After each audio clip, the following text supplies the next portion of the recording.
A long road running off into the distance. Forests, plains, fields, lakes, and forests again. I think I was sleeping, but then how can I remember all of it? And then, a gap. Some girl leaning over me. She softly whispered something into my ear. Fuck me. Then a gap again. And then I woke up here. Who was that strange girl?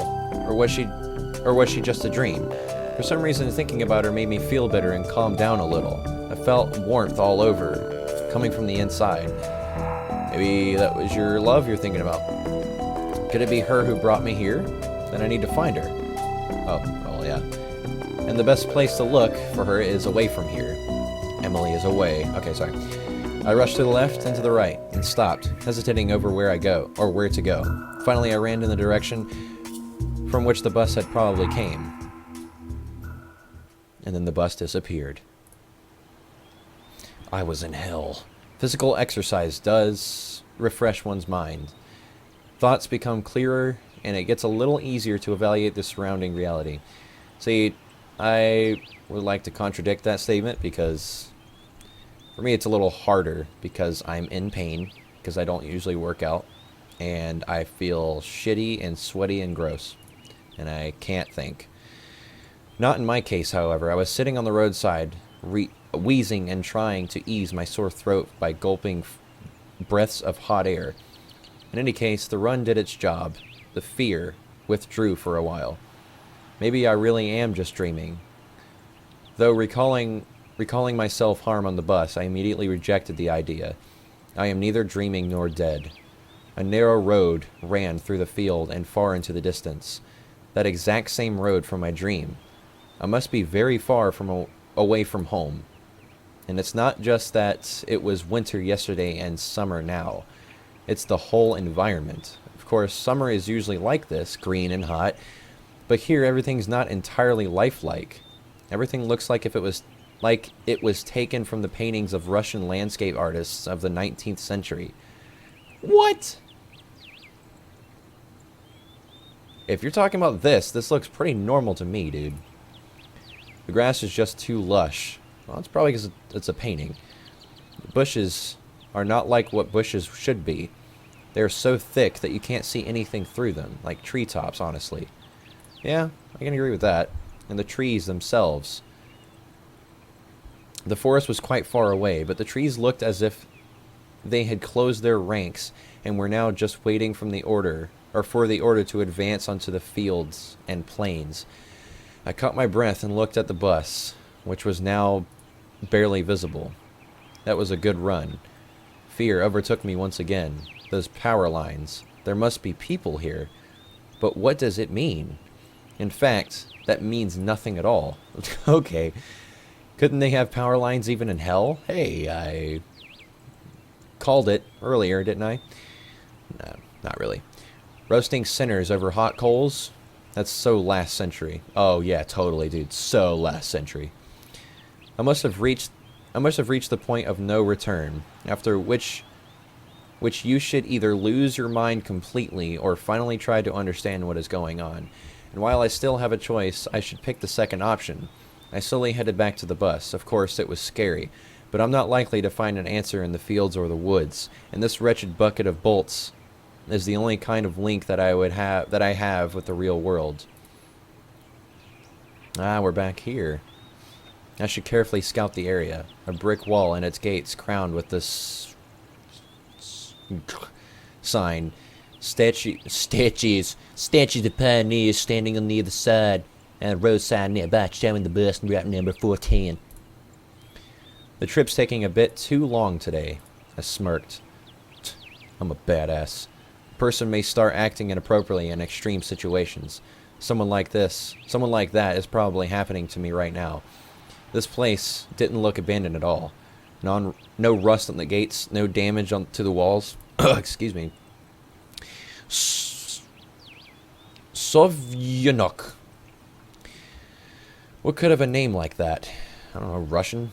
Judging by the pioneer statues, it could only be a kid's summer camp. Moreover, it appears to be open. Of course, the simplest explanation, logically speaking, explains nothing at all. The strange girl, the altered bus, Summer, the pioneer camp. Thousands of theories went through my mind instantly, from alien abduction to lethargic sleep, from an hallucination to a time and space shift. None was worse. None was worse than any other. But there was really no way to pick a single one. Then it occurred to me, I can try to make a phone call. Took out my cell phone and dialed the first number from my contact list. Alright, I gotta take a sip of water.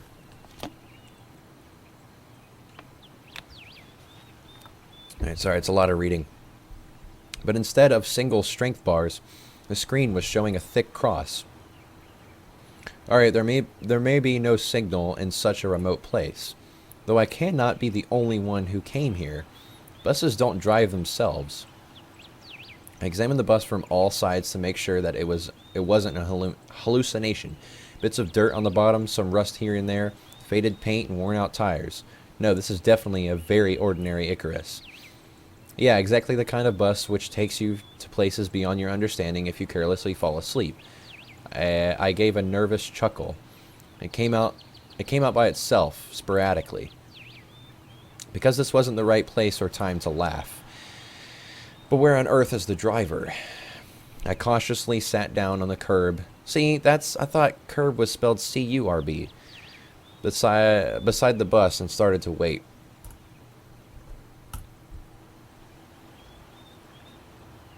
My patience didn't last long. My anxiety seemed to have reached its peak, and I started to go slightly mad. In such a situation, anyone would have probably felt something similar. Aliens and parallel universes were gone from my imagination, leaving only void and darkness. Is this how everything will end? How my life will end? But I wanted to do so much. There were so many things that I had no time for yet. I was overwhelmed by the idea. This was definitely the end. But why? It's not fair. Surely I'm no worse than anyone else. God, why? God damn, why? Mr. Beck. Tears were burning my eyes unbearably. Okay, you're using that a lot. I curled up and started rolling into the grass. Why? What did I do? Why me? But my cries were only heard by the speechless statues of the I said it right that time, of the pioneers and a bird on a tree, which immediately flapped its wings and took off, saying, "Fuck this!" Crying out something in its own bird language. Excuse me. As if laughing at the idiot, excuse me, Jesus, who dared to interrupt its after-dinner nap. I was left breathless from weeping and just lay quietly, sobbing occasionally. Cutting myself. After a while, I managed to pull myself together. Mr. Potato Head, you see. My mind cleared up a bit, as if terror and the fear of death gave me a little break. All in all, if someone wanted to kill me, what is all this for? It doesn't look like an experiment either. If this is just some crazy coincidence, then there is probably no threat. Anyway, for now it seems that there's no danger. The panic was soon gone. Of course, the blood was still pounding in my temples and my hands were still shaking, but at least I could think clearly now. Ah, shit. Right now, there is nothing I can really change anyway. Damn it. Okay, you can't go back. I didn't see what it said. So no matter how much I think or how mad I get, it would only make things worse. Until some actual facts appear, there is really no point in making guesses. In any case, I wouldn't learn anything by lounging about here. Yeah, you piece of shit. This camp, if, of course, it is really a camp, looked like the only place where people could be, so I decided to go there, and hardly I had reached the gates when... Yeah, why are you sitting there, laying on the grass, screaming into the sky when you could be walking around finding people? A girl came out from behind them. Oh shit, wearing a pioneer uniform. My logic didn't let me down this time. Then again, a pioneer uniform is in the 21st century, and then again, a girl here. I froze, unable to take a step. I felt very much like running away. Why? Running as far away as I could from this place. Far from the bus, gates, statues, and far from this bloody bird with its siesta. Just running. Free like the wind, faster and faster, waving to the planets passing by, winking at the galaxies. Running, becoming a pulsar ray, and turning into vestigial radiation. Running to face the unknown. Run no matter where, as long as it is far away, far, far in a galaxy, far away from this place. Oh shit, she's coming closer, dude. Meanwhile, the game came closer and smiled. I could not help but notice her beauty, even though I was trembling with fear.